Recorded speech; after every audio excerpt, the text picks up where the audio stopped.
1 2มันมีรูปอะค่ะมีรูปแล้วมันจะมีไฮโดรเจนโพแทสเซียมเอ็กซ์เชนเจอร์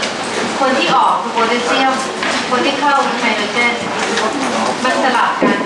นะคนวาดรูปใส่สลับกันก็คือมัสคาเรนิกรีเซปเตอร์ที่แอนตินาเซลเป็นประเภท M3 แกรนดูล่าเซลล์รีเซปเตอร์มันจะเป็น M3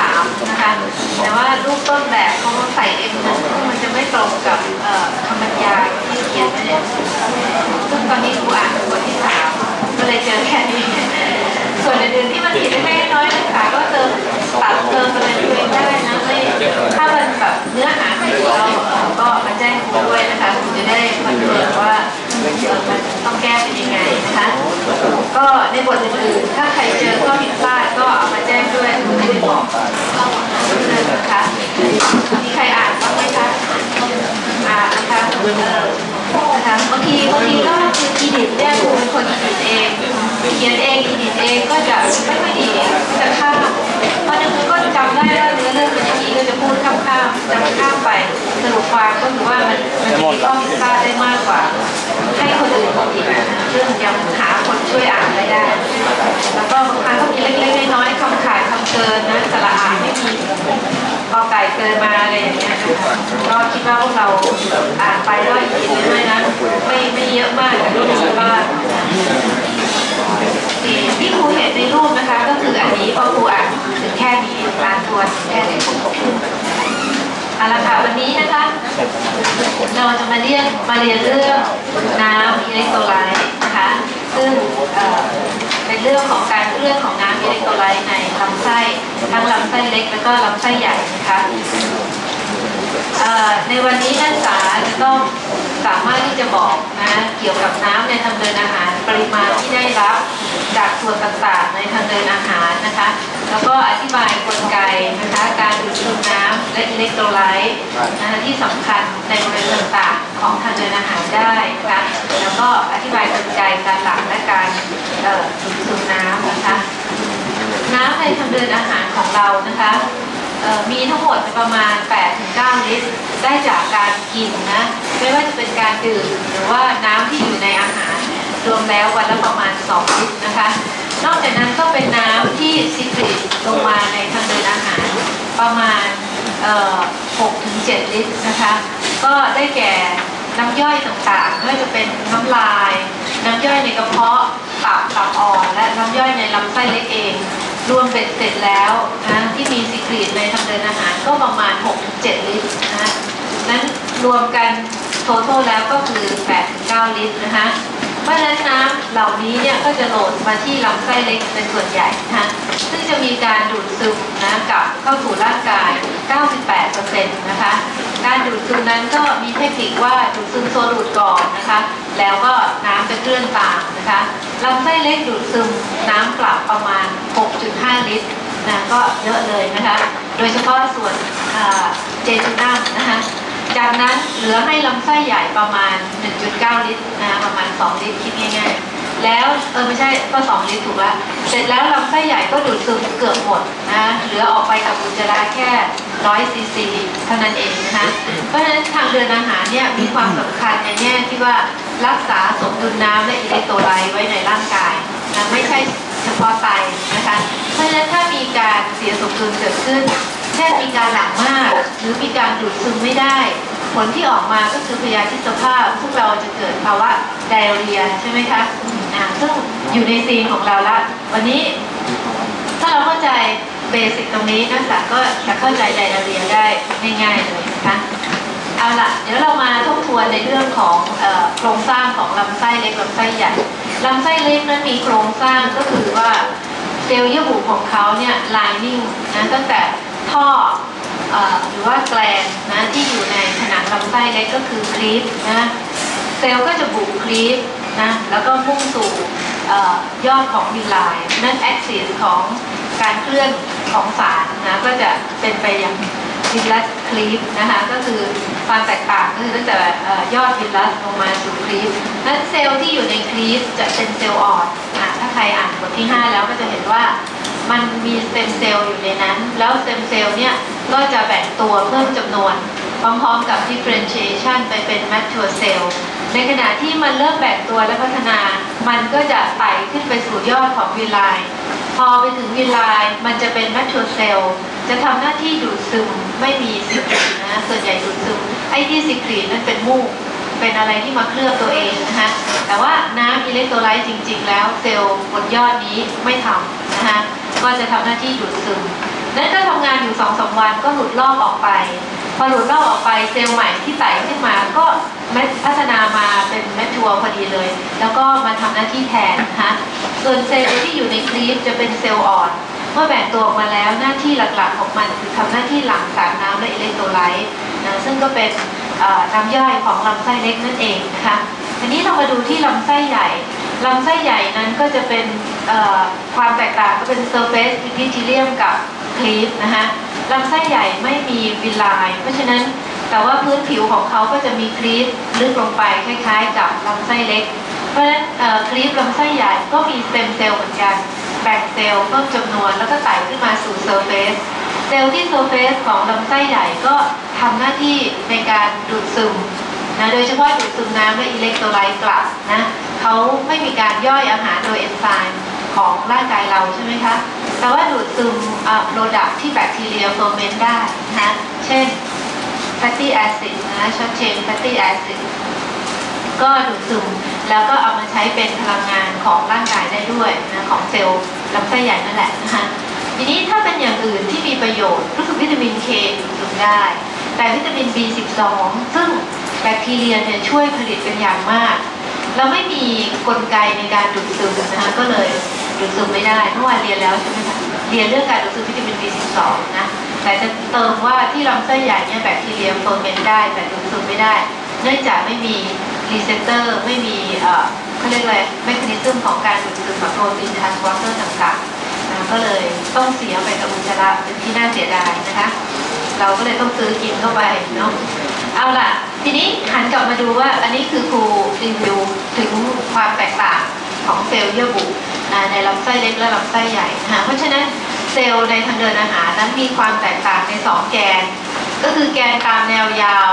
นะก็เช่นลำไส้เล็กดูดีนัมเจจูนัมไอเลียมลำไส้ใหญ่ส่วนต่างๆที่ตามแนวยาวเซลล์ก็จะทำหน้าที่ต่างกันมี express transporter ต่างกันนอกจากนั้นก็คือตามแกนตั้งก็คือ villus cleave ในลำไส้เล็ก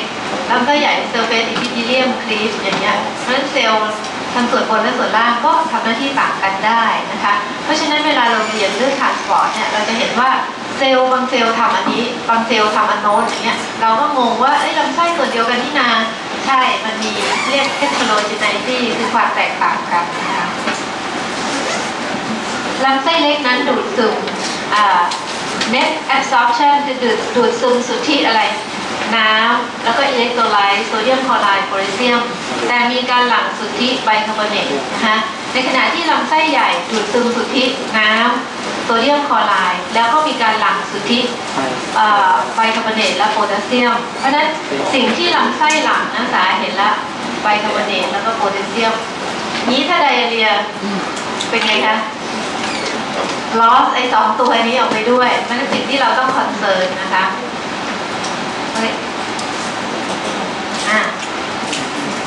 เอาล่ะนั้นเมื่อกี้รีวิวเรื่องของโครงสร้างนะคะนี่ถ้าเป็นลำไส้เล็กนี้ก็จะแนวนี้แหละค่ะอยู่เป็นหลุมอยู่อย่างนี้แล้วก็มีเซลล์นะคะเพราะเซลล์ของคลีฟกับเซลล์ของวิลลัสเนี่ยก็จะต่างกันนะคะนี่มาดูที่ส่วนดูดีนัมนะคะมีการเคลื่อนที่สุทธิคือดูดซึมน้ำแล้วก็อิเล็กโทรไลต์ทุกตัวเลยนะคะเจจูนัมดูดซึมน้ำนะคะแล้วก็อิเล็กโทรไลต์ทุกตัวแล้วก็ในปริมาณสูงที่สุดมากกว่าดูดีนัมด้วยนะคะไอเลียมมีการดูดซึมสุทธินะโซเดียมคลอไรด์โพแทสเซียมแล้วก็มีการหลั่งสุทธิคือไบคาร์บอเนตอย่างที่ครูบอกนะคะเราจะมาเริ่มต้นดูการเคลื่อนของน้ำและอิเล็กโทรไลต์ในลำไส้เล็กก่อนนะคะอันที่1ก็จะมาดูโซเดียม movement นะตามด้วยคลอไรด์ movement แล้วก็การเคลื่อนของน้ำและอิเล็กโทรไลต์ในลำไส้เล็กนะคะในการซิกรีตนะคะทีนี้ครูก็จะบอกว่าใน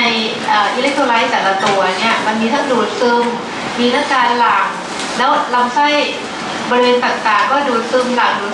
งงมากนะคะเพราะฉะนั้นครูก็เลยแบ่งเป็นลำไส้เล็กกับลำไส้ใหญ่กันแล้วกันแล้วอิเล็กโทรไลต์ตัวนั้นๆมันถูกแฮนเดิลยังไงนะคะเอาล่ะเราก็เริ่มที่ลำไส้เล็กก่อนนะเริ่มที่โซเดียมซึ่งเป็นอิเล็กโทรไลต์ตัวสำคัญในร่างกายของเรานะคะการดูดซึมโซเดียมนะคะปกติแล้วร่างกายเราดูดซึมโซเดียมตลอดความยาวของลำไส้เลยนะคะการดูดซึมโซเดียมนั้นไม่ได้เลือกเฉพาะส่วนใดส่วนหนึ่งดูดซึมไว้หมดนะทุกส่วนทำไมเราต้องดูดซึมโซเดียมตลอดความยาวของลำไส้โซเดียมสำคัญยังไงคะโซเดียมเป็นตัวดึงน้ำและโซเดียมก็จะรักษาน้ำในร่างกายเราจำเป็นต้องรักษาโซเดียมไว้เพราะถ้ามีโซเดียมในร่างกายก็มีน้ำในร่างกายเพราะฉะนั้นร่างกายเราเสียสมดุลน้ำไม่ได้นะวอลลุ่มในหลอดเลือดเนี่ยแหละนะคะที่เราจะต้องรักษามิฉะนั้นเป็นไงคะความดันตกใช่ไหมเพราะฉะนั้นการที่เราจะรักษาวอลลุ่มของน้ำในร่างกายได้ก็ต้องรักษาโซเดียมเป็นเหตุให้ร่างกายเนี่ยออกแบบว่าต้องดูดซึมโซเดียมตลอดความยาวลำไส้เลยนะเพราะฉะนั้นโซเดียมจำเป็นนะคะทีนี้การดูดซึมโซเดียมนั้นมีผลต่อการดูดซึมคลอไรด์แล้วก็การดูดซึมน้ำตลอดลำไส้เช่นเดียวกันเพราะมันไปด้วยกันนะโซเดียมคลอไรด์เป็นเพื่อนซีก็ต้องโซเดียมไปคลอไรด์ตามน้ำตามอย่างเงี้ยนะคะโซเดียมออกคลอไรด์ออกน้ำออกหรือคลอไรด์ออกโซเดียมก็ตามเพราะนั้นเขาจะเป็นคู่กันอยู่3ตัวนี้ทุกอย่างจะไปด้วยกันนะแต่ว่ามันมีหลักการอยู่นะคะเอาล่ะจะมาดูว่าการดูดซึมโซเดียมในลำไส้เล็กนี้นะคะมันมีกลไกอะไรบ้างที่เด่นๆอยู่2อย่างก็คือ nutrient couple แล้วก็ luminal pH drive nutrient couple นี่หมายถึงว่าการดูดซึมควบคู่ไปกับสารอาหารนะคะซึ่งมีความสำคัญในระยะดูดซึมหลังจากที่เรากินอาหารไปแล้วเราเรียกระยะดูดซึมอาหารก็คือ postprandial absorption postprandial แปลว่าระยะที่เรากินอาหารไปแล้วในมื้ออาหารนะคะแต่ถ้าระหว่างมื้ออาหารเราจะเรียกว่า between meal ระหว่างอันนี้คือในมื้ออาหารคือระหว่างที่มีในขณะที่มีการย่อยและดูดซึมนั่นเองนะคะทีนี้เมื่อเราย่อยอาหารนะอย่างเช่นว่าเมื่อวานที่เราเรียนไปเราย่อยน้ำตาลได้กลูโคสหรือกาเลคโตสก็แล้วแต่นะคะก็เป็นน้ำตาลโมเลกุลเดียวหรือการดูดซึมกรดอะมิโนนะคะก็จะใช้โซเดียมเป็นตัวขนส่งร่วมใช่ไหมโคทานฟอร์ดร่วมกับโซเดียมเพราะฉะนั้นการดูดซึมโซเดียมในลักษณะนี้เนี่ยมันจึงมีความสำคัญในมื้ออาหารนะคะการดูดซึมควบคู่กับอาหารนะคะทีนี้การดูดซึมโซเดียมเข้าไปในเซลล์แล้วนะก็ขนส่งออกมาที่ basolateral space ทำให้ในลูเมนนี่เป็นไงคะเสียประจุบวกออกไปนะลูเมนก็มีความเป็นลบเด่นขึ้นนอกจากนั้นความเข้มข้นก็ยังลดลงใช่ไหมเพราะว่ามันถูกเอาโซเดียมแล้วก็กลูโคสแล้วก็สารอาหารกับโซเดียมเข้าไปเพราะฉะนั้นความเข้มข้นลดแต่ประจุลบเด่นเสียประจุลบไปด้วยดังนั้นคลอไรด์ที่อยู่ในลูเมนเนี่ยก็จะถูกผลักโดยประจุบวกที่อยู่ในลูเมนนั่นแหละทำให้คลอไรด์เนี่ยเคลื่อนตามโซเดียมแต่เคลื่อนผ่านทางไทจังชันเข้ามาสะสมใน basolateral space นะคะนั่นก็เลยทำให้ความเข้มข้นบริเวณนี้มากขึ้นนะความเข้มข้นที่สูงขึ้นทำให้อะไรเพิ่มขึ้น osmotic pressure เพิ่มใช่ไหม osmotic pressure เป็นแรงดึงน้ำเพราะฉะนั้นน้ำที่ไดลูทอยู่ในลูเมนก็ต้องเคลื่อนมาหาที่มีความเข้มข้นสูงนะน้ำก็จะเคลื่อนมาผ่านไทจังชันนี่แหละมาสู่ basolateral space จนกระทั่งว่าความเข้มข้นนั้นเท่ากันถึงจะหยุดเคลื่อนแต่เวลาน้ำเคลื่อนมาสะสมก็จะทำให้บริเวณนี้ทำไมคะมีโวลูมเพิ่มขึ้นโวลูมของน้ำและโซลูทเพิ่มขึ้นก็ทำให้แรงไฮโดรสแตติกเพรสเชอร์เพิ่มขึ้นก็จะดันทั้งน้ำและโซลูทเนี่ยเข้าหลอดเลือดฝอยไปหลอดเลือดฝอยนั้นมีรูใช่ไหมมันก็แทรกเข้าไปในรูก็เป็นกลไกการดูดซึมสารน้ำและอาหารโอเคแต่ถ้ามองในมุมของโซเดียมว่าโซเดียมคัพเปิลก็nutrient couple เราก็จะเห็นว่าเป็นเพราะเราใช้โซเดียมดูดซึมสารอาหารนะคะนั้นโซเดียมก็จะถูกดูดซึมไปด้วยนะคะแล้วก็ทำให้ลูเมนนั้นเป็นลบรวมทั้งความเข้มข้นลดลงนะก็จะผลักคลอไรด์ที่เหลืออยู่ในลูเมนเนี่ยเข้ามาด้วยก็เป็นการดูดซึมคลอไรด์แต่ต้องผ่านพาราเซลล่าค่ะตัวเองนะคะเอาล่ะทีนี้ ครูก็จะมาอธิบายอีกเรื่องหนึ่งก็คือว่า standing gradient osmosis นะคะคำว่า standing gradient osmosis มันหมายถึงว่าการดูดซึมสารละลายที่มีความเข้มข้นเป็นไอโซโทนิกจากลูเมนไปสู่เลือดซึ่งมีความเข้มข้นเป็นไอโซโทนิกเหมือนกันนะคะเพราะฉะนั้นคำว่า standing ก็หมายถึงว่า stable หมายถึงความเข้มข้นเท่ากันเราสามารถดูดซึมของเหลวในลูเมนที่มีความเข้มข้นเป็นไอโซโทนิกไปสู่เลือดที่มีความเข้มข้นไอโซโทนิกได้อย่างนี้เราเรียกว่า standing gradient osmosis แต่เมคานิซึมนั้นมันจะต้องผ่านเซลล์นะอย่างเมื่อกี้ที่ครูเล่านั่นแหละคือกลไกนั้นแต่เดี๋ยวทวนให้ฟังเพราะฉะนั้นการดูดซึมลักษณะนี้ก็จะมีทั้ง transcellular pathway แล้วก็ paracellular pathway เรามาดูกันนะคะปกติแล้วเราได้คาร์บที่มาจากกระเพาะอาหารนั้นผสมกับกรดใช่ไหมคาร์บนั้นเป็น hypertonicity นะคะ hypertonicity มี osmolarity สูงจำได้ไหมแล้วมันก็ไปกระตุ้นรีเซพเตอร์ที่ดูดีนัมทำให้มีการหลั่งฮอร์โมนทำให้มีการกระตุ้นประสาทพวกนั้นคือองค์ประกอบของคาร์บและคาร์บแท้ที่จริงแล้วเป็น hyperosmoticity เมื่อหลั่งมาสู่ดูดีนัมก็จะทำให้ความเข้มข้นในดูดีนัมเนี่ยเพิ่มขึ้นก็จะดึงดูดเอาน้ำนะที่อยู่ในพลาสมาหรืออยู่ในน้ำระหว่างเซลล์เนี่ยให้หลั่งออกมาแล้วหลั่งออกมาตรงไหนล่ะหลั่งออกมาจากเซลล์ในคลีปอะค่ะนะคะหลั่งออกมาจากเซลล์ในคลีปเพราะฉะนั้นน้ำจากเซลล์ในคลีปเนี่ยก็จะหลั่งออกมาสู่ลูเมนนะคะเพื่อที่จะทำให้คอนเทนต์นี้มีความเข้มข้นเป็นไอโซโทนิกมีความเข้มข้นเป็นไอโซโทนิกเพราะฉะนั้นคอนเทนต์ในลูเมนในระหว่างที่มีการย่อยอาหารนั้นเป็นไอโซโทนิกมันก็ย่อยไปมันต้องเป็นไอโซโทนิกทำไมต้องเป็นไอโซโทนิกก็เนื่องจากว่าไทป์จังชันนี่มันลีกี้มันช่วยไม่ได้มันต้องไอโซโทนิกเพราะน้ำเคลื่อนไปเคลื่อนมาได้ดังนั้นแล้วในสภาวะความเป็นจริงระหว่างการย่อยอาหารในดูดีนัมฟลูอิดหรือว่าสารละลายที่อยู่ในลูเมนนั้นก็จะเป็นไอโซโทนิกเมื่อย่อยจนเสร็จก็เป็นไอโซโทนิกจนกระทั่งว่ามีกระบวนการดูดซึมนะคะซึ่งการดูดซึมนี้แหละก็จะทำให้ลูเมนนั้นกลายเป็นไฮโปโทนิกลงไปเพราะเราขนเอาเกลือสารอาหารออกไปก็เป็นไฮโปโทนิกแล้วก็มีความเป็นลบซะด้วยนะก็ส่วนใหญ่การขนส่งนั้นร่วมกับโซเดียมนะก็เลยเป็นกลไกที่ทำให้มีการดูดซึมคลอไรด์แล้วก็น้ำตามมาที่บอกโอเคนะคะเอาล่ะเรามาดูโซเดียมกันต่อว่าเมคานิซึมที่ 2 คือ luminal pH drive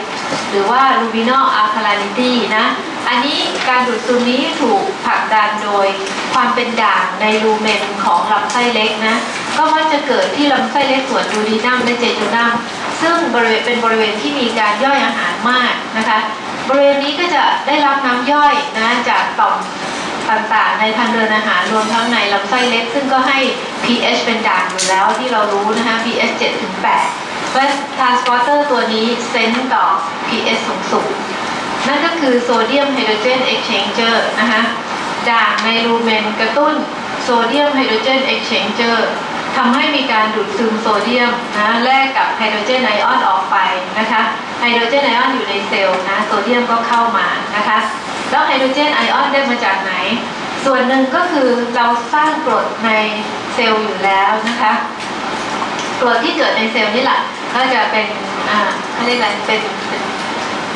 เป็นคู่ที่จะ transport กับโซเดียมนะคะทีนี้โซเดียมไฮโดรเจนเอ็กซ์เชนเจอร์เนี่ยมันมีหลายสับไทป์ถ้าเป็นNHE ไฮโดรเจนโซเดียมไฮโดรเจนเอ็กซ์เชนเจอร์ 1 NHE1 มักจะอยู่ที่ basolateral membrane นะคะซึ่งก็จะทำหน้าที่เป็น housekeeping นะคะ housekeeping ก็เป็นแม่บ้านหมายความว่ามีอยู่ทุกๆเซลล์นะทำหน้าที่รักษา pH ของเซลล์นะส่วนที่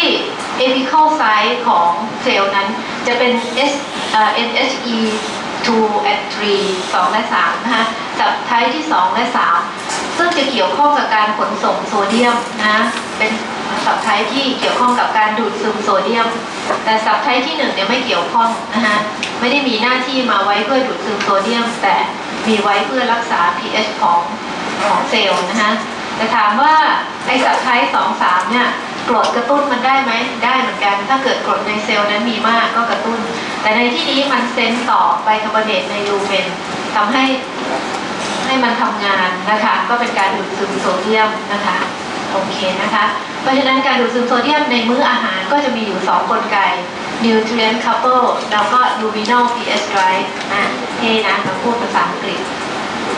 มาจากโบลอนนะคะที่เป็นคนเขียนอย่างละเอียดถือว่าเยอะอะค่ะเพราะถ้าเป็นเท็กซ์อื่นๆเนี่ยจะไม่พูดถึงเลยพูดแล้วไม่รู้เรื่องงงๆตรงนั้นบ้างตรงนี้บ้างแต่ของโบลอนเนี่ยจะแบ่งอย่างเป็นสัดส่วนแต่ถ้านักศึกษาไปอ่านก็เยอะมากนะคะแต่ว่าลองดูก็ได้บรรพูแปลมาให้แล้วเท่าที่จะพอแบบเข้าใจได้ไม่ยากตัวต่อมาเราจะพูดถึงคลอไรด์มูฟเมนต์ในลำไส้เล็กนะคะการเคลื่อนของคลอไรด์ในลำไส้เล็กเนี่ยมันเกี่ยวข้องกับการเคลื่อนของโซเดียมอย่างที่ครูบอกไปนะคะแล้วการเคลื่อนของคลอไรด์ในลำไส้เล็กก็เป็นพวกโวลเตจดิเพนเดนต์เรารู้แล้วนี่เนาะโวลเตจดิเพนเดนต์โทษค่ะซึ่งก็เกิดจากการเคลื่อนการดูดซึมโซเดียมร่วมกับสารอาหารนั่นแหละที่เราเล่าตะกี้เรียบร้อย nutrient couple ร่วมกับโซเดียมก็ทำให้เกิด luminal negative นะ lumen negative แล้วก็ผลักดันให้คลอไรด์เนี่ยเข้าเซลล์นะคะโทษค่ะถูกดูดซึมนะคะซึ่งคลอไรด์ก็จะเข้าได้2ทางก็คือว่า paracellular pathway เนี่ยนะคะก็ได้และอีกส่วนหนึ่งเขาบอกว่าสามารถที่จะเคลื่อนผ่านเซลล์ด้วย transcellular pathway ผ่าน transporter ของเขาคือ chloride bicarb exchanger chloride bicarb exchanger ในรูปนี้ไม่มีเนาะมีโซเดียมกับทรานส์บอร์ดแต่ในเท็กซ์เขียนไว้นะคะว่า transcellular pathway ก็คือมี chloride bicarb exchanger ที่ apical membrane ด้วยนะคะทำให้เป็นการดูดซึมคลอไรด์นะคะต่อมาครูจะพูดถึงการหลั่งน้ำแล้วก็อิเล็กโทรไลต์ในลำไส้เล็กนะคะซึ่งบอกแล้วว่าเกิดในครีบเซลล์เป็นส่วนใหญ่นะคะและในมื้ออาหารเนี่ยพวกคาร์มเนี่ยตกลงมาปั๊บคาร์มนี่เข้มข้นมากแล้วก็มีความเป็นกรดสูงด้วยใช่ไหมคะเพราะฉะนั้นครีบเซลล์ก็จะต้องหลั่งทั้งน้ำอิเล็กโทรไลต์ออกมาเพื่อทำให้คาร์มเนี่ยนะคะเป็นไอโซโทนิกแล้วก็ลดความเป็นกรดด้วยดังนั้นครีบเซลล์ก็ต้องหลั่งด่างออกมาอย่างมากมายถูกไหมคะเราก็จะมาดูแมคานิซึมของการหลั่งคลอไรด์แล้วก็การหลั่งไบคาร์บอเนตไอออนเพราะการหลั่งคลอไรด์ก็ต้องทำให้โซเดียมตามน้ำตามโดยอัตโนมัตินะสรุปความคือการหลั่งน้ำในอิเล็กโทรไลต์นั่นแหละนะเริ่มต้นจากคลอไรด์ซีครีชันก่อนในครีบเซลล์อันนี้เซลล์เดียวกันนะคะแยกแมคานิซึมให้เห็นชัดเจนนะคะคลอไรด์ซีครีชันนะคะเซลล์ในครีบก็จะหลั่งคลอไรด์ออกมาเป็นเบื้องต้นเอาคลอไรด์มาจากไหนอัพเทคเข้ามาก่อนนะคะทางด้านเบโซเลเทอรัลผ่าน NKCC1 นะโซเดียมคลอไรด์โพแทสเซียมโคทรานสปอร์เตอร์แล้วคลอไรด์ที่เข้ามานี้นะคะมาสะสมแล้วก็จะต้องอยากออกจากเซลล์นะตามอิเล็กโทรเคมีคอลโพเทนเชียลของคลอไรด์ก็จะออกจากเซลล์ทางด้านเอพิคอลนั้นมีคลอไรด์ชแนลนะ CFTR นะคะคลอไรด์ก็จะวิ่งออกไปทางผ่าน CFTR ออกไปสะสมในลูเมนนะคลอไรด์ออกไปก็เอาประจุลบไปสะสมก็จะทำให้ลูเมนของครีบนั้นมีความเป็นลบลูเมนเนกาทีฟนะคะก็จะดึงดูดเอาโซเดียมเนี่ยที่ด้านข้างเซลล์เนี่ยให้วิ่งออกไปด้วยโซเดียมก็วิ่งผ่านไทจังชันซึ่งเป็นประเภทลีกี้นะคะออกไปก็ไปสะสมกลายเป็นโซเดียมคลอไรด์สะสมทำให้ความเข้มข้นเพิ่มขึ้นมี osmotic pressure เพิ่มขึ้นในขณะที่ basolateral space เนี่ยไดลูทลงเพราะโซเดียมคลอไรด์วิ่งออกถูกปะคะก็จะดึงน้ำที่ basolateral space ให้ออกมาที่ลูเมนก็เป็นกระบวนการหลั่งน้ำและอิเล็กโทรไลต์หลั่งโซเดียมคลอไรด์และน้ำนะคะในครีบเซลล์ทีนี้เรามาดูว่าคลอไรด์ channel นั้นถูกกระตุ้นด้วย second messenger เช่น CAMP แคลเซียมแล้วก็ CGMP โดยเฉพาะ CAMP เนี่ยค่อนข้างจะแอคทีฟมากนะกระตุ้นได้เป็นอันดับ1แรงสุดต่อมาคือแคลเซียม CG นี่กระตุ้นได้ต่ำสุดนะคะทีนี้สารซิคลีตะกอกครูบอกแล้วว่าเป็นสารกระตุ้นให้มีการหลั่งซิครีชันไม่ว่าจะเป็นหลั่งกรดหลั่งน้ำอะไรก็แล้วแต่จะเรียกว่าซิคลีตะกอกนะในร่างกายเราก็เช่นโปรสตาแกลนดิน PGS คือโปรสตาแกลนดินแล้วก็ VIP ซึ่งหลั่งจากปลายประสาทนะ Enteric Nervous System พวกนี้ก็จะมีผลนะพอมันจับรีเซปเตอร์แล้วก็มีผลทำให้มีการเพิ่ม second messenger นะ CA CG อะไรพวกนี้ก็จะ ส่งผลควบคุมการหลั่งคลอไรด์ส่งเสริมการหลั่งคลอไรด์นั่นเองนะฮะแต่ทีนี้ว่าการหลั่งคลอไรด์เนี่ยการเพิ่ม second messenger เนี่ยนอกจากซิคลีตะกอกในร่างกายของเราจะสามารถทำได้แล้วยังพบว่าซิคลีตะกอกจากภายนอกร่างกายเช่นพิษของแบคทีเรียนะเรากินอาหารที่มีแบคทีเรียติดเข้ามาปรากฏว่ากรดก็ทำลายก็เอาไม่อยู่มันสามารถโกรธได้เพราะเรากินในปริมาณมากเพราะฉะนั้นแบคทีเรียพวกนี้มันปล่อยพิษเอ็กโซท็อกซินหลุดออกมาจากตัวมันพิษเหล่านั้นล่องลอยมาจับกับรีเซปเตอร์ที่บริเวณ basolateral membrane ของเซลล์ในคลีฟทำไมจับได้เพราะมันจะมีอะมิโนแอซิดซีเควนซ์ที่เป็นแอคทีฟเนี่ยสามารถที่จะเข้าได้กับรีเซปเตอร์ของซิคลีตะกอกปกติในร่างกายของเราแล้วก็จับแล้วก็กระตุ้นให้มีการเพิ่ม CAMP อย่างนี้แล้วก็ไปเปิดคลอไรด์แชนแนลมากมายผิดปกตินะนอกจากจะเปิดแล้ว CAMP หรือ second messenger นั้นยังทำให้มีการหลอมรวมนะของถุงเวสิเคิลที่บรรจุคลอไรด์แชนแนลพวกนี้เข้าไปสู่เอพิคอลเมมเบรนได้มากยิ่งขึ้นสรุปแล้วก็คือเพิ่มการหลั่งคลอไรด์อย่างมหาศาลออกมาถ้าเพิ่มการหลั่งคลอไรด์โซเดียมตามไหมคะตามโดยแมคานิซึมปกติเขาก็ตามน้ำตามไหมตามเราอาจจะเสียน้ำได้ถึงวันหนึ่งเป็น 10-20 ลิตรในคนไข้อะฮีวาซึ่งมีการเปิดคลอไรด์แชนแนลของเขาเนี่ยนะคะเขาถ่ายอุจจาระวันหนึ่งเนี่ยเป็นถังๆอ่ะเพราะฉะนั้นจึงต้องมีเตียงสำหรับคนไข้พวกนี้คือเจาะรูตรงกลางแล้วข้างล่างเป็นถังเอาก้นไปสวมไว้แล้วถ่ายตลอดเวลานะคะน้ำออกได้เป็น 10-20 ลิตรแล้วก็เท่าที่มันมีเราให้เข้าไปมันก็ออกให้เข้าไปก็ออกหรือเท่าที่มีอยู่ในร่างกายถ้าคนไข้ไม่ได้สารน้ำทดแทนเป็นไงคะตายแล้วก็เสียน้ำแล้วก็ช็อกตายค่ะเอาล่ะนี่คือพยาธิสรีระที่เกิดระหว่างไดโรเรียประเภทนี้เราก็เรียกว่า secretory diarrhea นะคะทีนี้นอกจากนี้แล้วนอกจากเราจะหลั่งคลอไรด์แล้วนะคะสาร second messenger ที่เพิ่มขึ้นจากการกระตุ้นของซิคลีตะกอกนั้นก็ยังส่งผลให้มีการเปิดโพแทสเซียม channel ที่ apical site นะนั้นในระหว่างการหลั่งคลอไรด์ซึ่งไปทำให้ลูเมนนั้นเกิดประจุลบมากขึ้นเนี่ยก็จะดึงดูดประจุบวกนอกจากโซเดียมแล้วก็ดึงดูดโพแทสเซียมซึ่งเป็นประจุบวกอีกตัวหนึ่งนะคะตรง apical membrane นั้นก็มีโพแทสเซียม channel ซึ่งเซนส์ต่อแคลเซียมเนี่ยมากที่สุดเพราะฉะนั้นแคลเซียมสามารถที่จะเปิดโพแทสเซียม channel ที่ apical site เพราะฉะนั้นโพแทสเซียมก็หลั่งในขณะหลั่งคลอไรด์ก็จะมีการหลั่งโพแทสเซียมเพราะฉะนั้นถ้ามีการกระตุ้นโดยเชื้อโรคก็จะมีการหลั่งโพแทสเซียมเพิ่มขึ้นด้วยนะคะเราก็จะเสียทั้งโซเดียมคลอไรด์ไบคาร์บแล้วก็โพแทสเซียมซึ่งโพแทสเซียม channel ที่ด้าน apical นี้แอคทีฟมากยิ่งกว่าด้าน basolateral นะคะทีนี้ครูเขียนแคลเซียมนี่คือแคลเซียมนี่กระตุ้นได้เป็นอันดับหนึ่งแต่ตัวอื่นก็กระตุ้นได้ CAMP ก็กระตุ้นได้นะแต่รองจากแคลเซียมกรณีของโพแทสเซียม channel นะคะก็ PG นี่อาจจะมีผลน้อยมากทีนี้โพแทสเซียม channel ด้าน basolateral นั้นเขามีไว้เพื่อเกิดโพแทสเซียมรีไซคลิงจำได้ไหมโพแทสเซียมรีไซคลิงก็คือเวลาที่โซเดียมโพแทสเซียมปั๊มทำงานใช่ไหมมันขนโพแทสเซียมเข้ามานะแล้วเอาโซเดียมออกไปนะเพื่อรักษาสับไฟฟ้าของเซลล์เนี่ยเพื่อให้เกิดการขนส่งสารเพราะฉะนั้นเพื่อไม่ให้โพแทสเซียมสะสมเกินก็ต้องมีleaky channel นะซึ่งโพแทสเซียมก็วิ่งออกนะเรียกว่า K recycling นะและทางด้านหน้าเนี่ยปรากฏว่ามี K channel เนี่ยมากกว่าทางด้านหลัง active มากกว่าเพราะนั้นกรณีถูกกระตุ้นผิดปกติก็จะเสีย K ออกมาได้นะคะโอเคนั่นคือการหลั่งคลอไรด์นะคะต่อมาเป็นการหลั่งไบคาร์บอเนตนะคะซึ่งอันนี้ก็จะเอามาลบความเป็นกรดที่อยู่ในคางนะคะเราจะหลั่งไบคาร์บอเนตเราต้องหาไบคาร์บอเนตก่อนนะคะก็มีได้2 ทางหนึ่งก็คืออัพเทคเข้ามาจาก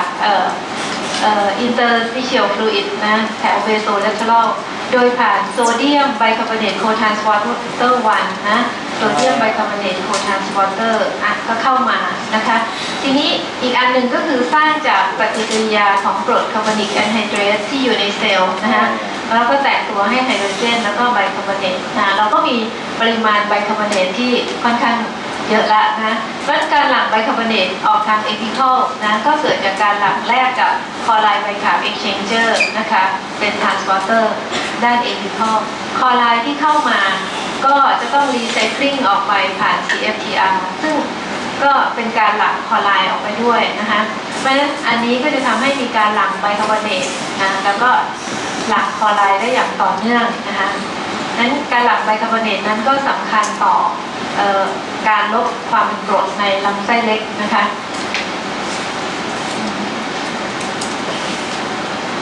โอเคนั่นคือกลไกของลำไส้เล็กนะคะต่อมาเราก็จะมาดูการเคลื่อนของน้ำและอิเล็กโทรไลต์ในลำไส้ใหญ่เราก็เห็นโครงสร้างของลำไส้ใหญ่แล้วนะคะก็คือคลีฟกับเซอร์เฟซอีพิธีเลียมเนาะเพราะเซลล์ที่ทำหน้าที่ดูดซึมก็เป็นพวกเซอร์เฟซอีพิธีเลียมส่วนเซลล์ในคลีฟก็ทำหน้าที่หลั่งสารน้ำนะคะแต่ว่าลำไส้ใหญ่อาจจะไม่ได้หลั่งสารน้ำมากมายเหมือนในลำไส้เล็กเพราะว่าไม่มีส่วนเกี่ยวข้องกับกระบวนการย่อยและดูดซึมอาหารในภาวะปกตินะคะลำไส้ใหญ่ก็มีการหลั่งมูกนะมาเคลือบตัวเองนะคะจากรอบเป็นเซลล์ที่แทรกอยู่ระหว่างเซอร์เฟซอีพิธีเลียมนะคะลำไส้ใหญ่เนี่ยได้น้ำมาจากลำไส้เล็ก2 ลิตรใช่ไหมคะลำไส้เล็กยกให้ลำไส้ใหญ่ก็ดูดซึมกลับนะแล้วแต่ว่าให้มากให้น้อยนะแต่โดยปกติสุทธิแล้วก็แม็กซิมัมแล้วก็ประมาณ2 ลิตรในกรณีที่ว่าไม่ได้โอเวอร์นะปกติในภาวะปกติ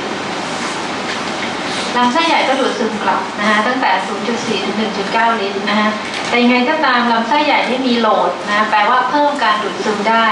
นะก็คือประมาณ4 ลิตรแปลว่าถ้าเกิดลำไส้เล็กส่งให้มากกว่านั้นส่งให้มากกว่า2ส่งให้มา4ลำไส้ใหญ่ก็ยังคงสงวนน้ำไว้ได้นะคะก็เสียไปกับอุจจาระแค่100 เดียวเหมือนเดิมแต่ถ้าลำไส้เล็กให้ลำไส้ใหญ่สัก5-6 ลิตรเกิดอะไรขึ้นมันก็เกิดmaximum load ของลำไส้ใหญ่ใช่ไหมถ้าลำไส้เล็กให้มา6ลำไส้ใหญ่ก็ดูดได้แค่4ที่เหลือเป็นอะไร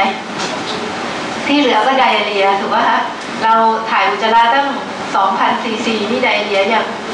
แล้วนะคะทีนี้แต่ลำไส้ใหญ่นี่มีความปกติแล้วทำหน้าที่ดูดซึมกลับดูดซึมน้ำกลับดูดซึมโซเดียมคลอไรด์กลับนะอะไรที่เป็นประโยชน์เอากลับนะคะทีนี้ในกรณีที่เราต้องการสงวนโซเดียมไว้ในร่างกายนะคะเช่นในภาวะเราเสียน้ำออกไปจากร่างกายเพราะฉะนั้นลำไส้ใหญ่ก็จะเก็บโซเดียมคืนนะคะเพราะฉะนั้นก็จะมีการดูดซึมโซเดียมได้อย่างมีประสิทธิภาพมากเขาเรียกว่าสามารถดูดซึม against large osmotic gradient หมายความว่าในลูเมนเนี่ยมีความเข้มข้นต่ำแค่นี้25เนี่ยสามารถที่จะดูดซึมไปสู่ความเข้มข้นสูงนะคะ120ในลำไส้ในหลอดเลือดนะคะก็โดยการเทคนิคก็คือ standing gradient osmosis นะคือดูดมาไว้ในเซลล์พักไว้ที่เซลล์ออกไปข้างๆแล้วก็ให้ดึงน้ำมานะคะดังนี้แล้วก็เลยสามารถดูดซึมโซเดียมแม้จะมีปริมาณเล็กน้อยหลงเหลืออยู่ในลำไส้ก็สามารถที่จะเก็บกลับเข้าสู่กระแสเลือดได้นะคะที่ลำไส้ใหญ่เนี่ยก็จะมี net absorption ของโซเดียมคลอไรด์มีการหลั่งโพแทสเซียมแล้วก็ไบคาร์บอเนตอย่างที่ครูได้พูดไปนะคะนี้เรามาดูทีละตัวว่าการดูดซึมโซเดียมในลำไส้ใหญ่เป็นยังไงจะแบ่งเป็น2 พาร์ทนะคะลำไส้ใหญ่ก็คือส่วนบนแล้วก็ส่วนล่างในแง่นี้เราจะเอาเรื่องของว่าเซลล์ทำหน้าที่คล้ายๆกันนะคะเพราะฉะนั้นส่วนบนนี่ก็คือไอเลียมและ proximal colon เอาไอเลียมมาไว้ด้วยเพราะว่าลำไส้เล็กส่วนไอเลียมเนี่ยโดยมากทำงานคล้ายๆกับลำไส้ใหญ่ส่วนต้นนะคะก็เลยต้องตัดมารวมเป็นกลุ่มเดียวกันนะคะเพราะฉะนั้นไอเลียมกับ proximal colon นะคะมีการดูดซึมโซเดียมร่วมกับคลอไรด์นะคะซึ่งอันเนี้ยเราถือว่าเป็นอิเล็กโทรนิวทรัลนะก็คือไม่มีการเปลี่ยนแปลงกับไฟฟ้าเกิดขึ้นนะเอาลบกับบวกเข้ามาด้วยกันนะแล้วก็อาศัยกลไก2 ชนิดนะก็คือโซเดียมไฮโดรเจนเอ็กซ์เชนเจอร์แล้วก็คลอไรด์ไบคาร์บเอ็กซ์เชนเจอร์นะคะทำงานร่วมกันนะนี่ถือว่าเป็นระบบเดียวกันนะคะเป็นระบบเดียวกันเพราะการดูดซึมที่ไอเลียมและ proximal colon นะอาศัยกลไกร่วมกันของโซเดียม ไฮโดรเจนเอ็กชแนนเจอร์และคลอไรด์ไบคาร์บเอ็กชแนนเจอร์นะคะอันนี้เป็นการดูดซึมในระยะระหว่างมื้ออาหาร interdigestive period นะคะ interdigestive period ก็คือในรูเมนนั้นไม่ค่อยจะมี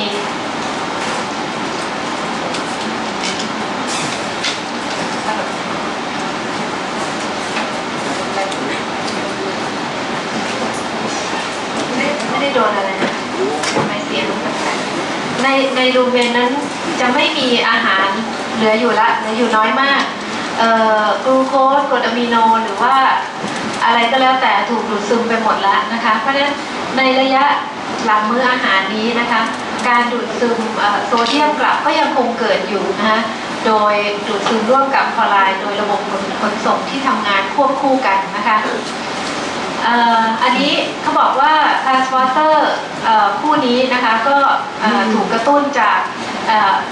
second messenger ในเซลล์ได้นะคะเพราะฉะนั้นเมื่อถูกกระตุ้นก็จะทำให้ลดการดูดซึม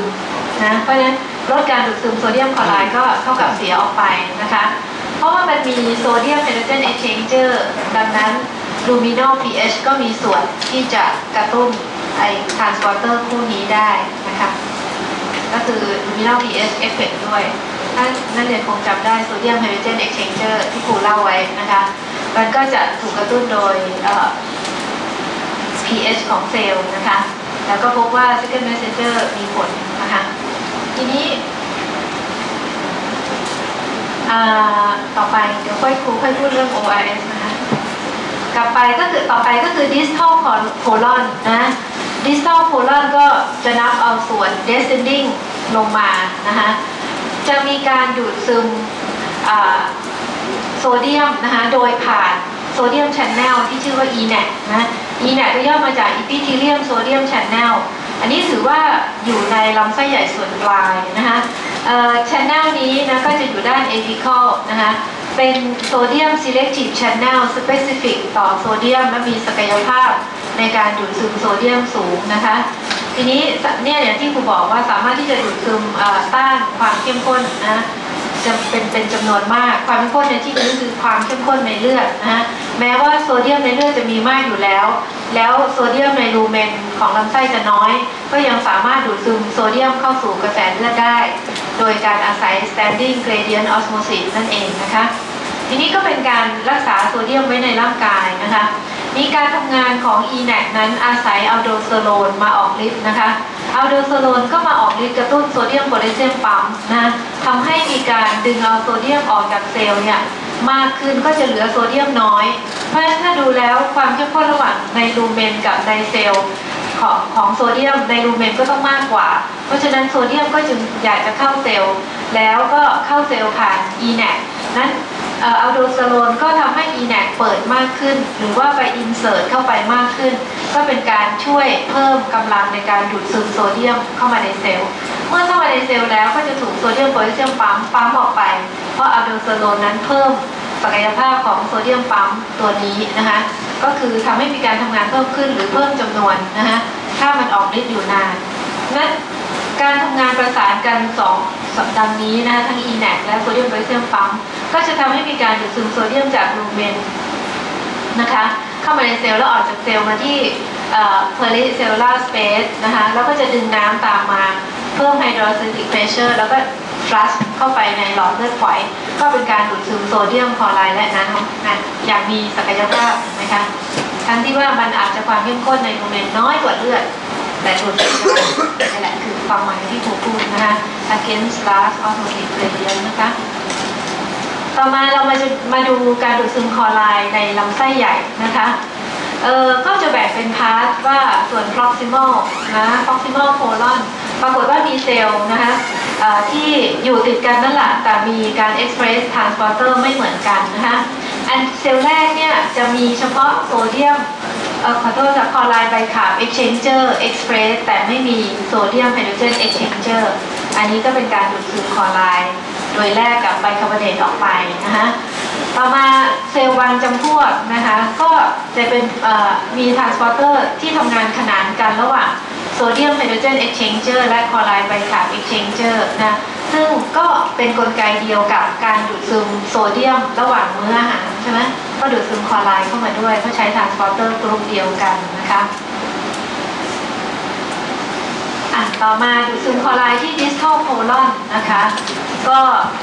เป็นผลมาจากการดูดซึมโซเดียมจากผ่าน ENaC นั่นเองนะคะที่ดิสทัลโคลอนนั้นเมื่อการดูดซึมโซเดียมผ่าน ENaC ทำให้ลูเมนมีความเป็นลบลูเมนมีความเป็นลบก็จะประจุลบให้ออกจากลูเมนนะคะก็ทำให้มีการเคลื่อนของคลอไรด์นะคะเพราะการเคลื่อนลักษณะนี้เราก็เรียกว่า voltage dependent chloride absorption นะคะคลอไรด์ก็จะเคลื่อนออกจากลูเมนทางไหนให้มันไปได้บ้างมันไปได้2ทางก็คือผ่าน channel ที่อยู่ apical เราเรียกว่าเป็น transcellular pathway แล้วก็ผ่าน tight junction ก็เป็น paracellular pathway นะทั้ง trans และ paracellular ถือเป็น passive transport of chloride นะเมื่อคลอไรด์เข้ามาแล้วคลอไรด์ก็จะออกจากเซลล์นะผ่านคลอไรด์ channel ที่อยู่บริเวณ basolateral ก็มาสะสมเหมือนเดิมทำให้ความเข้มข้นเพิ่มนะก็จะมีการดึงน้ำกลับเข้ามานะคะก็เป็นการดูดซึมเป็นทอดๆกันไปจริงๆก็เป็นแมคานิซึมเดียวกันนั่นแหละนะคะแต่เราแยกพูดทีละตัวนะคะทีนี้เรามาดูการหลั่งสารน้ำในลำไส้ใหญ่นะคะอย่างที่ครูบอกว่าลำไส้ใหญ่เนี่ยหลั่งน้ำน้อยมากวันละประมาณ50 ซีซีซึ่งประกอบไปด้วยน้ำอิเล็กโทรไลต์และก็มูกนะเพื่อมาปกคลุมผิวของลำไส้ใหญ่ไม่ให้ถูกขีดข่วนจากขาดอาหารและป้องกันกรดที่เกิดจากเฟอร์เมนต์ของแบคทีเรียนะคะและโคโรโนไซต์หลั่งไหมหลั่ง small volume นะคะซึ่งที่มีความโดดเด่นก็คือมีโพแทสเซียมเยอะไบคาร์บอเนตเยอะนะคะแล้วก็กรอบเบดเซลล์นั้นหลั่งมูกนะเพื่อมาปกป้องตัวเองนะคะกลไกที่ทำให้มีการกระตุ้นการหลั่งน้ำในลำไส้ใหญ่ก็คือ mechanical irritation นะคะคือการขูดขีดนั่นแหละค่ะก็กระตุ้นให้มีการ secretion นะนอกจากนี้ประสาท sympathetic ก็กระตุ้นการหลั่งน้ำย่อยจากตับออกจากลำไส้ใหญ่ส่วน sympathetic ก็จะยับยั้งนะคะมันก็มีกลไกที่ควบคุมนะโดยผ่านประสาทด้วยนะคะซึ่งตัวกระตุ้นก็คือ mechanical นะคะแล้วก็ chemical นะคะก็สามารถที่จะส่งสัญญาณผ่านสั่งการผ่านประสาทพาราซิมออกมานะคะทีนี้เรามาดู chloride secretion ในลำไส้ใหญ่นะคะก็จากคลิปเซลล์คล้ายๆลำไส้เล็กนะคะเขาพบว่าคลอไรด์เนี่ยมันหลั่งเหมือนกันทั้งลำไส้เล็กแล้วก็ลำไส้ใหญ่กลไกก็จะเหมือนกันกับในลำไส้เล็กนะคะโดยการหลั่งผ่าน CFTR นะคะแล้วก็ทำให้เกิดลูเมนเนกาทีฟทำให้โซเดียมเคลื่อนต่ำนะคะโอเคซิคลีตกอทั้งหลายก็สามารถที่จะกระตุ้นCFTR นี้ได้นะคะเพราะฉะนั้นการกระตุ้นโดยซิคลีตกอจากแบคทีเรียมันก็กระตุ้นตลอดลำไส้นะคะก็เป็นผลรวมว่ามีการหลั่งคลอไรด์ทั่วๆโซเดียมออกมาแล้วก็น้ำตามนะคะนอกจากนี้ก็ยังยับยั้งการดูดซึมโซเดียมคลอไรด์ใช่ไหมคะก็เหลือแต่เป็นการหลั่งก็ทำให้เสียน้ำได้มากนะคะทีนี้เรามาดูการเคลื่อนของโพแทสเซียมนะคะในลำไส้นะเนื่องจากว่าลำไส้ใหญ่เนี่ยมีการ handle โพแทสเซียมที่เด่นชัดมากกว่าลำไส้เล็กทั้งการดูดซึมและการหลั่งครูก็เลยเอาการเคลื่อนของโพแทสเซียมมาไว้ในลำไส้ใหญ่นะคะนี่ลำไส้ของเราเนี่ยควบคุม K balance หรือควบคุม homeostasis สมดุลของโพแทสเซียมในร่างกายนะคะเพราะว่าในลำไส้เล็กนั้นมีการดูดซึมกับเท่านั้นส่วนในลำไส้ใหญ่นั้นมีทั้งการดูดซึมแล้วก็การหลั่งแต่ผลสุทธิคือเป็นการหลั่งนะคะนี่ถ้าเกิดเราได้โพแทสเซียมนะคะ high intake ได้เข้าไปเยอะนั้นจะมีการกระตุ้นให้มีการขับโพแทสเซียมหรือหลั่งโพแทสเซียมทั้งแบบใช้พลังงานและไม่ใช้พลังงาน passive แล้วก็ active นะคะแต่ถ้าเราได้รับน้อยจากอาหารก็จะกระตุ้นให้เกิด active K absorption นะคะเราก็มาดูทีละตัวนะ K absorption passive นะเกิดยังไง passive นั้นจะเกิดในลำไส้เล็กเป็นแบบ solvent drag นะ solvent drag ก็เหมือนที่ครูเล่าเรื่อง calcium absorption เมื่อวานนี้จำได้ไหมก็หลังจากที่มีการดูดซึมโซลูดไปจากลูเมนก็จะทำให้ลูเมนนั้นมีภาวะไฮโปโทนิกนะ ทีนี้น้ำก็จะเคลื่อนตามโซลูดนะในขณะที่เป็นการเคลื่อนของน้ำมันเหมือนการกวาดซัดพาน้ำเคลื่อนไปมันก็ซัดพาเอาพาร์ติเคิลหรือโมเลกุลเล็กๆที่ละลายอยู่ในน้ำเนี่ยเข้ามาด้วยนะคะนี่แหละกลไกนี้เราเรียกว่าโซเวนแดร์เพราะฉะนั้นก็จะซัดพาอิเล็กโทรไลต์ไม่ว่าจะเป็นแคลเซียมโพแทสเซียมหรือสารที่ละลายอยู่ในนั้นเช่นยูเรียเป็นตัวเล็กๆที่ผ่านไทจังชันได้อย่างเงี้ยค่ะก็ถูกซัดพามาพร้อมกับน้ำนั่นก็เป็น passive absorption ก็เกิดโดยตลอดความยาวของลำไส้เล็กส่วน active absorption นั้นเกิดที่ลำไส้ใหญ่ส่วนปลายนะคะโดยผ่านปั๊มเลยก็คือไฮโดรเจนโพแทสเซียมปั๊มนะคะ HK ปั๊มเนี่ยนะคะก็จะอยู่ที่ apical membrane นะของ distal colon นะคะเพราะเวลาที่เราจำเป็นต้อง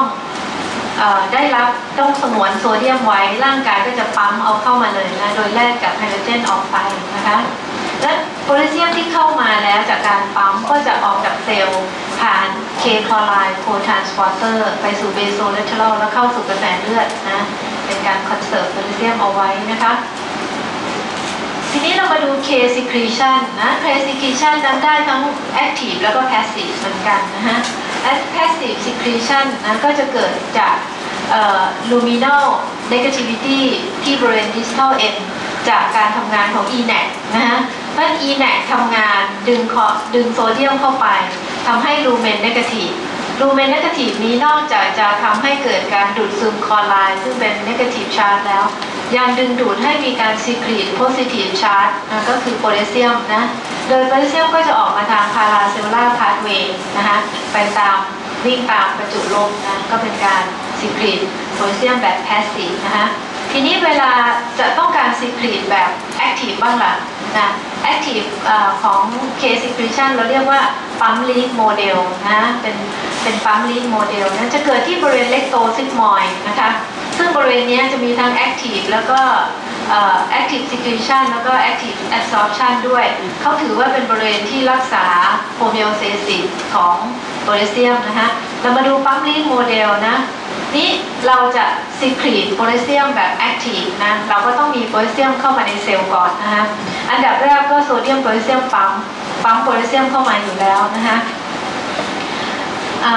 ต่อมาก็คือมี NKCC1 นะซึ่งก็จะปั๊มเอาโซเดียมเข้ามาทรานสปอร์ตเอาขอโทษจากโพแทสเซียมร่วมกับโซเดียมและคลอไรด์เข้ามาสรุปความว่าในเซลล์นี้ก็จะมีโซเดียมนะเข้ามาสะสมนะคะซึ่งเบโซเลเทอรัลนั้นมีleakage channel ทำให้เกิด K recycling อยู่แล้วส่วนด้านหน้าเนี่ยก็จะมี K channel ซึ่งทำให้ K เนี่ยสามารถที่จะออกมาได้นะปั๊มด้านหน้านี่ก็ชื่อว่า BK รู้สึกว่าครูในรูปเนี่ยครูไม่ได้ใส่ปั๊มไว้ให้คือวาดแล้วมันไม่ครบมั้งคะแล้วมันเยอะนะคะรูปประมาณ60กว่ารูปนะเวลาตรวจเนี่ยมันก็มีตกหล่นเพราะมันไม่ได้อ่านวันเดียวเสร็จนะคะก็เลยในรูปนั้นไม่ได้ใส่ K ปั๊มไว้ให้K channel ไว้ให้ซึ่งครูได้ดาวไว้ที่ข้างล่างรูปนักศึกษาเติม K ไว้เพื่อที่ตัวเองจะได้อ่านแล้วเข้าใจง่ายนะคะเพราะด้าน apical นั้นมี K channel ทำให้ K ที่ถูกปั๊มและ transport เข้ามาจาก basolateral นั้นลีกออกไปเขาก็เลยเรียกว่าปั๊ม leak model ทีนี้สามารถควบคุมได้ค่ะโดยการที่ว่าถ้าต้องการให้มันถูกซีครีตออกไปเยอะนะก็ insert ปั๊มเข้าไปนะคะโดยเอาโดสเตอโรนก็จะแอดปั๊มเข้าไปเพราะขอโทษแอด transporter channel เนี่ยเข้าไปนะคะเพราะว่าเอาโดสเตอโรนเนี่ยมันจะสามารถออกฤทธิ์เอา vesicle ที่บรรจุโซเดียม channel โพแทสเซียม channel ไปฟิวรวมที่ apical membrane ได้มันก็จะทำให้มีการล้ำโพแทสเซียมออกมานะคะก็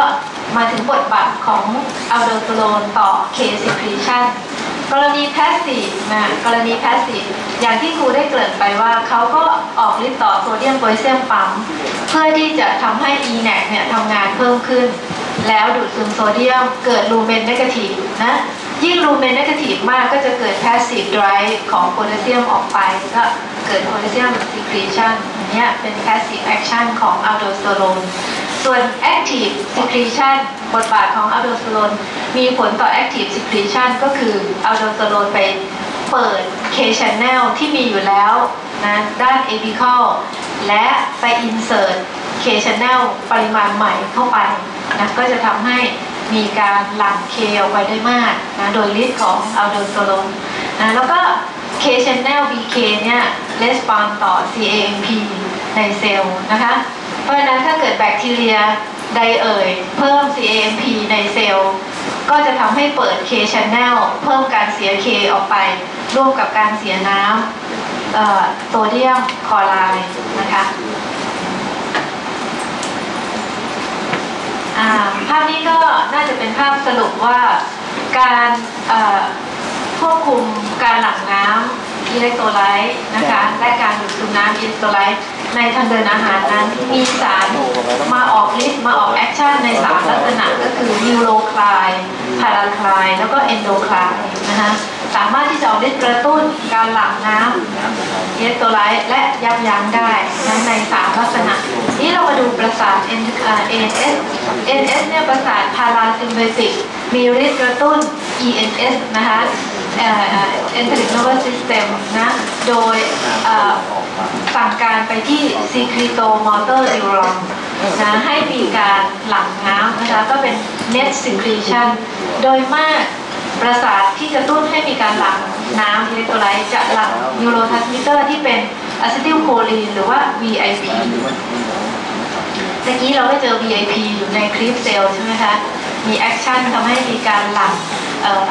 คลอไรด์ได้นะคะนอกจากนี้นิวโรโมดูเลเตอร์คือสารใดๆที่หลั่งออกมาจากอิพิธีเลียมเซลล์หรือว่าสารที่มีผลกระตุ้นเซลล์ประสาทได้เราเรียกว่านิวโรโมดูเลเตอร์ถ้ามันมากระตุ้นซิกิโตมอเตอร์มันก็จะสั่งการให้มีการหลั่งน้ำเพิ่มยิ่งขึ้นนะคะที่ประสาทพาราซิมหน้าที่กระตุ้นการหลั่งน้ำนะคะแต่ประสาทซิมพาเทติกนั้นยับยั้งนะก็ไปยับยั้ง Enteric Nervous System และผลแห่งการยับยั้งก็คือทำให้ลดการหลั่งน้ำก็ทำให้เกิดการแอบซอร์บนั่นเองนะคะเพราะซิมพาเทติกก็กระตุ้นแอบซอร์บชันนะคะต่อมานะคะอิมมูนเซลล์ที่อยู่ในลามินาโพเลียหรืออยู่ในสับมิวโคซาของทางเดินอาหารนะคะเช่นแมสเซลฟาโกไซต์หรือลิมโฟไซต์พวกนี้ก็จะหลั่งเมดิเอเตอร์ชนิดต่างๆออกมาซึ่งเมดิเอเตอร์ของอิมมูนเซลล์นั้นส่วนใหญ่แล้วมีผลกระตุ้นซิครีชันนะเมื่อกระตุ้นซิครีชันก็ยับยั้งรีแอบซอร์ปชันนะคะอันนี้คือภาพรวมนะเราพูดมาอันนู้นอันนี้ทำอะไรมาสรุปฟังได้ว่าการสั่งการควบคุมการหลั่งน้ำอิเล็กโทรไลต์หรือการดูดซึมนั้นผ่านสารเคมีในสารลักษณะก็คือนิวโรคลายพาราคลายแล้วก็เอนโดคลายนะคะแล้วก็บทบาทสำคัญก็คือพวกประสาทนะ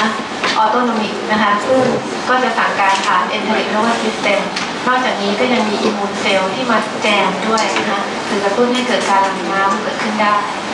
จบแล้วค่ะเลคเชอร์นี้วันนี้ครูตอบคำถามถ้าใครมี